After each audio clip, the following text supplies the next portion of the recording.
প্রিয় স্নেহের ছাত্রছাত্রীরা, আজকে আমি যে বিষয় নিয়ে আলোচনা করব সেটি হচ্ছে তোমাদের যে ইতিহাস সাবজেক্টটি রয়েছে। ফার্স্ট সেমিস্টারে তোমরা ইতিহাসে অনার্স নিয়ে অনেকে পড়ছো এবং অনেকে তোমরা ইতিহাস জেনারেল পেপারে চুজ করেছো এবং অনেকে তোমরা অন্যান্য সাবজেক্টে অনার্স নিয়েছো কিন্তু ইতিহাস তোমরা জেনারেল পেপার হিসাবে বা মাইনর পেপার হিসাবে চুজ করেছো। তাদের জন্য আজকের এই ভিডিওটি অত্যন্ত গুরুত্বপূর্ণ। তোমাদের আজকে আমি আলোচনা করব গুরুত্বপূর্ণ একটি প্রশ্নের 20 নম্বর প্রশ্নের সম্পূর্ণ উত্তর, কিভাবে সোজা সরল করে লিখতে হয় বা নোটস কিভাবে তোমরা লিখলে ভালো নাম্বার পাবে, সেরকমই একটি আদর্শ কোয়ালিটির উত্তর সহ নোটস তোমাদের আমি তুলে ধরবো। পিভি স্টাডি ক্লাসের নোটস এবং সাজেশান মানেই হচ্ছে তোমাদের কিন্তু কমন যেরকম পাবে সেরকম বহু ছাত্রছাত্রী যারা খুব ভালোভাবে মনে রাখতে পারে না বা ভয় পায় বা বইয়ের পড়াগুলো খুব শব্দগুলো খুব হয়তো জটিল থাকে, তারা মনে রাখতে পারে না, ভয় পায়, পড়তে পারে না, তাদের জন্য বিশেষ করে নোটসগুলো ক্রিয়েট করা হয়। এবং যারা ভালো রেজাল্ট করতে চায় তাদের জন্যও কিন্তু নোটসগুলো সেইভাবে তৈরি করা হয় যে শব্দগুলো ব্যবহার করা হয় সেগুলো লিখলে খুব ভালো রেজাল্ট একটা করার সম্ভাবনা থাকে। তো দেখো, আমাদের সেমিস্টার ওয়ানে আমাদের যে প্রশ্নটি আমাদের খুবই গুরুত্বপূর্ণ, ঠিক আছে, আসে বারে বারেই, যে প্রাচীন ভারতের ইতিহাসের উপাদান হিসাবে লিপি ও মুদ্রার গুরুত্ব আলোচনা করো।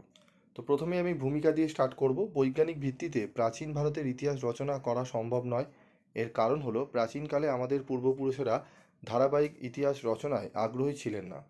এই জন্য প্রাচীন ভারতের ইতিহাস রচয়িতাদের বিভিন্ন তথ্য এবং উপকরণের ওপর নির্ভর করে ইতিহাস লিখতে হয়েছে। প্রাচীন ভারতের ইতিহাসের উপাদানের মধ্যে লেখ্য বা লিপি ও মুদ্রা হলো অন্যতম।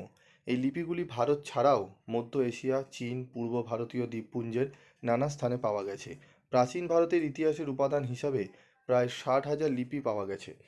লিপি, প্রাচীন ভারতের মানুষ তাদের জীবনযাত্রার কাহিনী লিপিবদ্ধ করে গেছেন, বিভিন্ন ঘটনার তথ্য লিখে গেছেন পাথরের ওপর তামার ফলকে। এ থেকে প্রাচীন ভারতের ইতিহাসে বহু তথ্য জানা যায়, যেমন হাতিগুলফা শিলালিপি থেকে কলিঙ্গরাজ খারবেলের, অশোকের শিলালিপি থেকে প্রিয়দর্শী, অশোকের এলাহাবাদ প্রশস্তি থেকে গুপ্ত সম্রাট সমুদ্রগুপ্তর কৃতিত্বের কথা জানা যায়। লিপিগুলির শ্রেণীবিভাগ ও ঐতিহাসিক মূল্য, প্রাচীন ভারতের ইতিহাস রচনায় ক্ষেত্রে লিপির গুরুত্ব যথেষ্ট রয়েছে। প্রকৃতপক্ষে প্রাচীন ভারতের ইতিহাসের নির্ভরযোগ্যতা অনেকটা লিপিসমূহের ওপর নির্ভরশীল। শিলালিপি, তাম্রলিপি এবং স্তম্ভলিপি, এই 3 ধরনের লিপি গুরুত্ব বহন করে। এই লিপিগুলির প্রধান গুরুত্ব হলো যে কঠিন জিনিসের ওপর এই লিপিগুলি খোদিত হওয়ায় যুগ যুগ ধরে এগুলি টিকে রয়েছে। পোকামাকড়, প্রাকৃতিক দুর্যোগ এগুলিকে ধ্বংস করতে পারেনি এবং প্রায় অবিকৃত অবস্থায় এগুলিকে পাওয়া গেছে। লিপির গুরুত্ব, প্রাচীন ভারতের ইতিহাস রচনার ক্ষেত্রে প্রত্নতাত্ত্বিক উপাদানগুলির মধ্যে শিলালিপি বা লেখ্যমালার গুরুত্ব অপরিসীম। লেখ্যগুলি প্রধানত পাথরের স্তম্ভ, গুহা এবং বিভিন্ন ধাতুর পাতের ওপর খোদিত। সংস্কৃত, পালি, প্রাকৃত, ব্রাহ্মী, খরষ্টি, গ্রিক এবং আঞ্চলিক ভাষায় লেখ্যগুলি খোদিত। এর গুরুত্বগুলি হলো অপরিবর্তিত তথ্য, ইতিহাস রচনার সময়ের সাথে সাহিত্যের মধ্যে অনেক পরিবর্তন এসেছে কিন্তু লেখ্যগুলি অপরিবর্তিত তথ্য সরবরাহ করেছে, তাই লিপি হলো ইতিহাসের জীবন্ত দলিল। সন তারিখ নির্ণয়, লেখ্যগুলিতে উৎকীর্ণ সন তারিখ সঠিকভাবে ইতিহাস রচনায় সাহায্য করেছে। শাসননীতি, প্রাচীন ভারতের শাসকদের শাসননীতি সম্পর্কে সম্যক ধারণা পাওয়া যায়, যেমন অশোকের লেখ্যগুলিতে তার শাসননীতির উল্লেখ পাওয়া যায়। প্রশস্তিগুলির গুরুত্ব, প্রাচীন ভারতের অধিকাংশ রাজাদের উৎকীর্ণ প্রশস্তি লিপি থেকে রাজার বংশ পরিচয়, সামরিক কৃতিত্ব, রাজনৈতিক প্রতিভা, শাসন প্রণালী, ধ্যান ধান প্রভৃতি বিষয় জানা যায়। মুদ্রা, মুদ্রা হলো প্রাচীন ভারতের ইতিহাসের এক ঐতিহাসিক দলিল। এই মুদ্রার উপর লিখিত বিভিন্ন তথ্য থেকে প্রাচীন ভারতের ইতিহাসের রাজরাজাদের সম্পর্ক বহু তথ্য জানা যায়। মুদ্রার মান, ধাতু এবং চিত্র থেকে তৎকালীন রাজাদের পরিচয় পাওয়া যায় বা জানা যায়। শক, কুষাণ, সাতবাহন শাসকদের ইতিহাস রচনায় তাদের আমলের আবিষ্কৃত মুদ্রা বিশেষভাবে সাহায্য করে।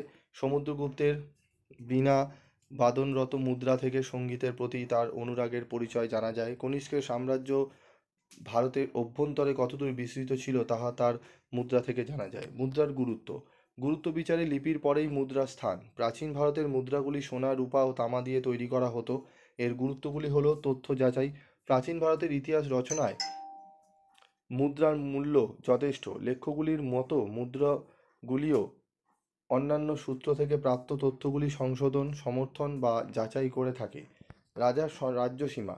মুদ্রাগুলির প্রাপ্তিস্থান থেকে কোনো রাজার রাজ্যসীমা অনুমান করা যায়, তবে মুদ্রাগুলি স্থানান্তরিত হতো বলে এরূপ ধারণা সবসময় সঠিক হয় না। রাজার বংশ পরিচয় ও রাজত্বকাল। মুদ্রায় উৎকীর্ণ সন তারিখ থেকে আমরা কোনো রাজার রাজত্বকাল যেমন জানতে পারি, তেমনি বিভিন্ন অঞ্চলের রাজার নাম ও তার বংশ পরিচয় সম্পর্কে অনেক ধারণা পাওয়া যায়। সমকালীন অর্থনৈতিক ব্যবস্থা।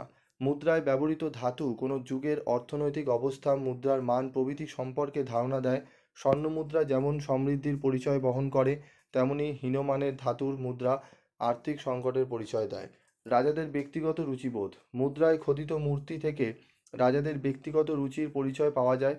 যেমন সমুদ্রগুপ্তের মুদ্রায় তার বীণা বাদনরত মূর্তি সম্রাটের ব্যক্তিগত সঙ্গীত প্রতিভার দিকটি তুলে ধরে।